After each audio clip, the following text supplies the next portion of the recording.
ગવી વાહ ત્યાં તો દેશી પ્લાસ્ટર મારવા માંડ્યું મગ હોતા હે કરી ગયો બરાબર અને છોણ અને માટી ધૂણવા તેને ભેગું કરીને બનાવ્યું પેલા માટી હા અને ઢૂંઢવા હા થાપાયેલું હા અને પછી એના ઉપર માટી ને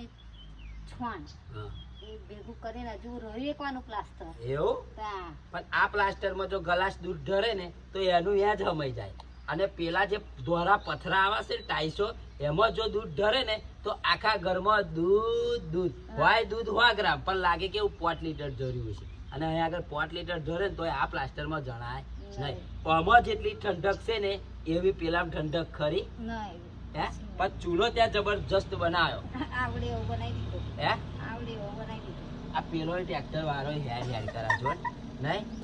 તારે અરે આ ગવી ટ્રેક્ટર વાળા ના જાય રસ્તો તો વેચાતો લઈ દીધો ના રસ્તો જ મેં વેચાતો પણ મસ્ત બને અહીંયા આગળ રાખોડી કાઢવાની એવું અહીંયા આગળ પેલું એ મેળવાનું હું ચૂલા ઉપર બેસી જાઉં હે બેસી જાઉં કહી દો હરગાવ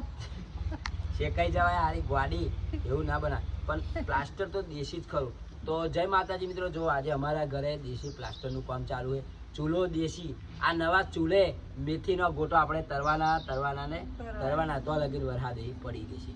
જય માતાજી